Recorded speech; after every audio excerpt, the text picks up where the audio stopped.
नमस्कार बच्चों, एडोबिला point channel में आप सभी का स्वागत है। तो चलिए शुरू करते हैं आज की वर्कशीट। और आज की वर्कशीट है क्लास 6 के हिंदी की असेसमेंट की वर्कशीट संख्या 7। बच्चों, ये आकलन कार्यपत्रक है और आपने अभी तक जो पढ़ा है उसी से संबंधित कुछ बातों को इसमें पूछा गया है। हालांकि पहले एक गद्यांश दिया गया है और इस गद्यांश को पढ़ना है और पढ़ने के बाद जो प्रश्न पूछे गए हैं उन प्रश्नों के उत्तर देने हैं। और ये सारे प्रश्न वस्तुनिष्ठ टाइप के हैं। तो प्यारे बच्चों, पिछले कार्यपत्रकों में हमने रक्त और हमारा शरीर पाठ के अंशों को पढ़ा। अब हम उन कार्यपत्रकों के आधार पर अपना आकलन करेंगे।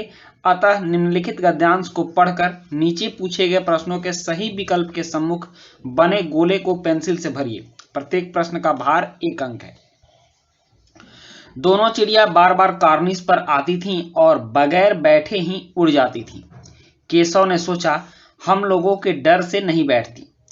केशव और श्यामा 2 भाई बहन थे और इनका जो छत का जो कार्निस होता है, जो कोना निकला रहता है, उस कोने पर चिड़िया आती थी, बैठती थी और उड़ जाती थी। केशव इसको देख करके सोचा कि शायद हमारे डर से यह नहीं बैठ रही है। वहां एक स्टूल रखा था। स्टूल उठाकर कमरे में रखाया। चौकी जहां की थी वहां रख दी। श्यामा ने आंखों में आंसू भरकर कहा, तुमने मुझे नहीं दिखाया। मैं अम्मा जी से कह दूंगी। केशव बोलता है कि अम्मा जी से कहोगी तो बहुत मारूंगा, कह देता हूं। फिर श्यामा बोलती है, तो तुमने मुझे दिखाया क्यों नहीं?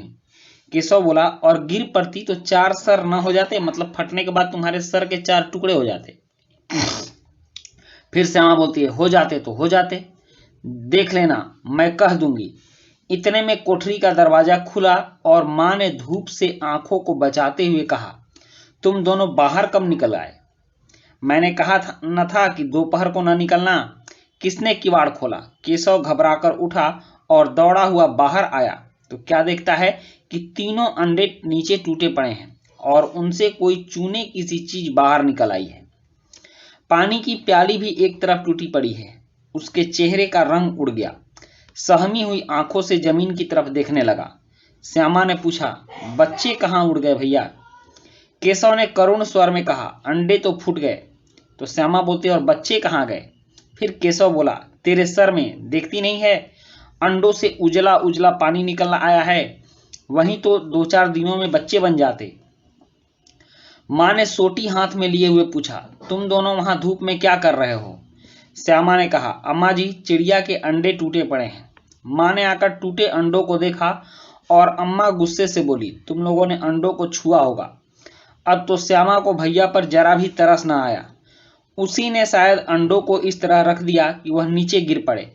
इसकी उसे सजा मिलनी चाहिए। बोली, इन्होंने अंडों को छेड़ा था अम्मा जी। तो इस तरह से इस पाठ का सारांश इस गद्यांश में दिया गया है। और अब इसमें कुछ प्रश्न हैं। प्रश्नों को देखते हैं हम लोग। कार्निस पर बार बार कौन आती थी? तो ऑप्शन है चिड़िया, चूहा, तोता और बिल्ली। तो कॉर्निस पर बार बार कौन आती थी? चिड़िया आती थी, इसलिए ऑप्शन ए सही उत्तर है। नेक्स्ट है उसके बाद, केशव स्टूल कहाँ रखाया? तो ऑप्शन है छत पर, बरामदे में, दूसरे कमरे में, दलान में। तो केशव ने स्टूल बरामदे में रखा, दूसरे कमरे में रखा था, इसलिए स इसका आंसर होगा। उसके बाद अगला है कि केशव की बहन का क्या नाम है? तो ऑप्शन है मीना, ब राधा, स सीमा, द श्यामा। तो केशव की बहन का नाम है श्यामा। नेक्स्ट है उसके बाद, केशव के घर में चिड़िया के कितने अंडे थे? ऑप्शन 1, ब 3, स 2, द 4। केशव के घर में चिड़िया के 3 अंडे थे, इसलिए ऑप्शन ब सही उत्तर होगा। 5वां प्रश्न है कि केशव ने श्यामा से करुण स्वर में क्या कहा? अंडे टूटे पड़े हैं, व पीले हैं, अंडे नीले हैं, काले हैं। तो केशव ने श्यामा से करुण स्वर में कहा, अंडे टूटे पड़े हैं, इसका आंसर होगा। अब 6ठा प्रश्न है कि अम्मा को गुस्सा क्या देखकर आया? तो चलिए इसका उत्तर देखते हैं। ऑप्शन है इसमें टूटे हुए अंडे, श्यामा को, केशव को और चिड़िया को। तो इसका आंसर होगा टूटे हुए अंडे। उसका ऊपर वाला आंसर लगाइएगा और जो है ओके।